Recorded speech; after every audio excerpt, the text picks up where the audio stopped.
What's up, ladies and gentlemen? ESPN has done it again, leading to me returning to the camera for a latest episode of Catch This Fade. I appreciate y'all subscribing.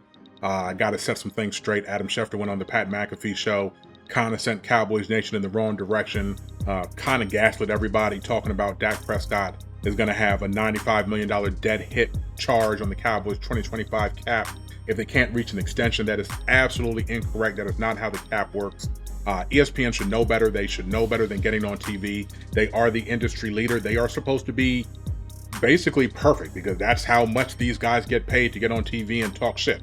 If I make a mistake, no big deal. I apologize for it. I move on. These dudes will never admit the mistake, but absolutely what Adam Schefter said was a mistake. So let's talk about what he got wrong. $95 million is the amount of cap space that Dak Prescott is going to use in this year plus next year. He has a $55 million cap hit in 2024, and then there is $40 million of dead money in 2025. If the Cowboys and Prescott cannot come up with an extension, he absolutely will cost $40 million against their 2025 cap. Now that is a large sum. We'll tell you why it's not that big of a deal in a minute, but that is a large enough sum. You do not need to go to the extreme and make it seem like there's $95 million. It's just an incorrect number. There's no, oh, well, maybe he meant this, maybe he meant that. Whatever he meant, he was wrong. The Cowboys will not have $95 million worth of dead money because of Dak Prescott in 2025. What happens is, let me break down the difference between base salary, signing bonus, and bonus allocation, and all of the things that go into somebody's salary cap number. Dak Prescott has a $29 million base salary for 2024.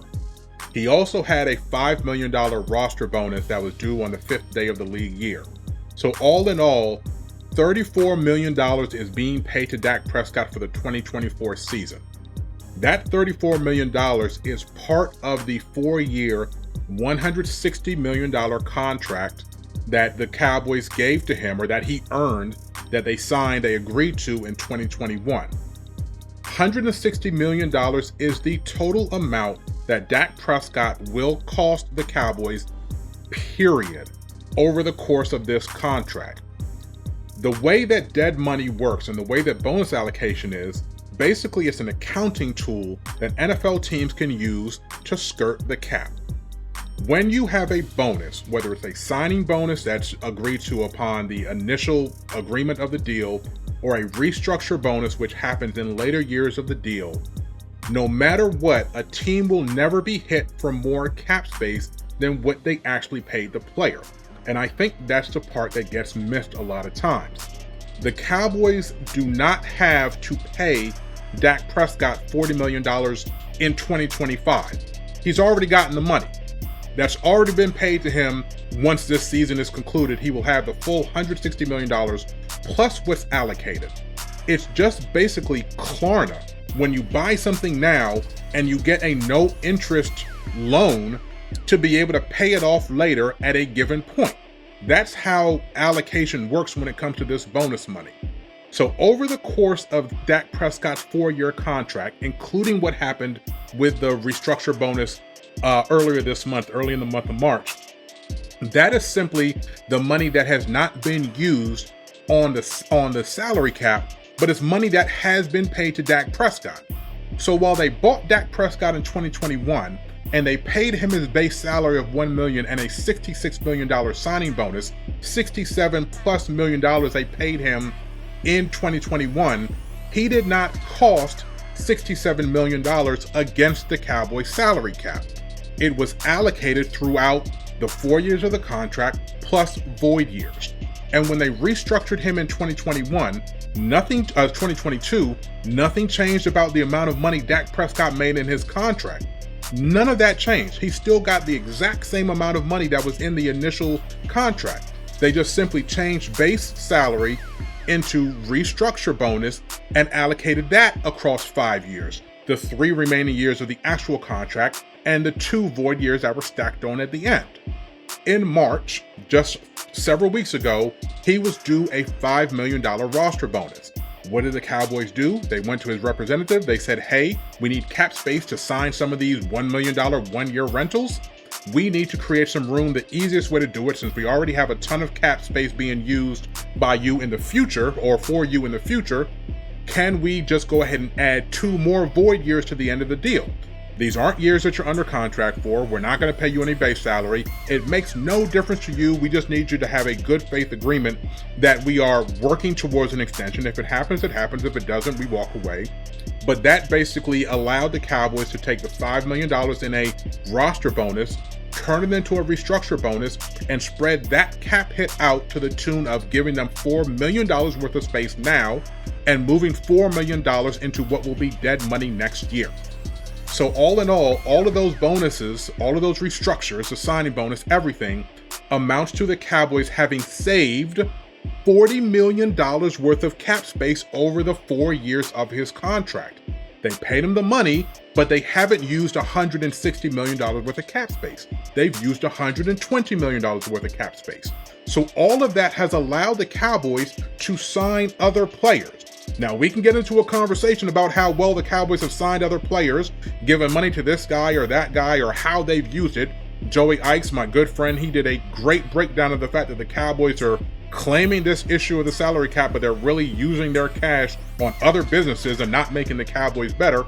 But that's a story for another time. What we're talking about here is the fact that only 120 of the $160 million the Cowboys have spent on Dak Prescott has been on their cap. They've been able to use that space on other players, but once the contract is over, that $40 million comes due. Now, currently on the cap, Dak Prescott does not have a $40 million cap hit waiting in 2025. That number is actually around $26 million. There's another $12 million that's on the books for 2026. There's another $1 million in 2027, another $1 million in 2028 via this restructure that they did recently. So what'll happen is, because you cannot have a cap charge more than 1 year into the future for players that's not on your team, all of those cap hits from 2025 to 2028 will accelerate onto the 2025 cap. As soon as Dak Prescott's contract is officially over, all of that money accelerates onto the 2025 cap. It cannot be touched, it cannot be restructured, it cannot be reallocated. The only thing that will save the Cowboys from having that additional $40 million cap hit on the 2025 cap will be if they work out an extension with Dak Prescott before the contract is over. And that can be any time the rest of this summer, that can be any time during the season next year, any point up until the beginning of next league year, the Cowboys and Prescott work out an agreement.